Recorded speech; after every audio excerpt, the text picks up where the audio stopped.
Сергей Кожухин Омбыдан Көкшетауға тауар тасымалдаумен айналысады. Аяқ алып жүре алмайтын көктайғақ кесірінен жол жабылып, санаулы күнде екінші рет тауарын тасымалдай алмай, жарты жолда қалғанын айтады. Сөзінше, осы жолы Петропавлдан шыға алмай тұрғанына 12 сағаттан асқан. 21 века стоим. 21 ғасырда өмір сүреміз. Қалайша 12 сағаттан артық қозғалыссыз тұруға болады. 100-ге жуық көлік ауа райының қолайсыздығына байланысты түс ауғанша бекетте тізіліп тұрды. Көбі жолаушылар мен Петропавл арқылы алыс жолға шыққандар. Сөздерінше, оларға құм төсеуіш техника өтпейінше қозғалысты жандандыру мүмкін емес. 3:05 даже вообще выехать. Түнгі 3 кезінде кетуім керек еді, бірақ 20 жолаушымен бірге жолдың ашылуын әлі күтіп отырмыз.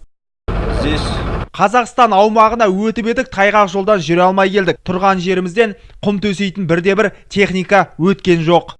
цель обеспечения безопасности. Жол көлік оқиғаларының алдын алу үшін жолдар жауып тастадық. Барлық қауіпті жерлерге құм төселіп болған соң қозғалысты қайта жандандырамыз. Көкшетау қаласында да жаңбыр аралас қардан көшелер мұз айдынына айналған. Содан Қостанай, Петропавл мен Омбы бағыттарына қатынайтын жолдар белгілі бір уақытқа жабылып, жұмыстар атқарылған соң қайта ашылған. Әйтсе де жүк көліктеріне бұл бағыттар бойынша қозғалуға әзірге тыйым салынған. Айта кету керек, қараша айынан бастап көктайғақтың кесірінен Ақмола облысы бойынша күре жолдар екінші рет жабылып отыр. 5-6 декабря текущего года. Ауа райын болжаушылардың айтуынша, осы айдың 5 мен 6 күндері мұндай жағдай қайталануы мүмкін.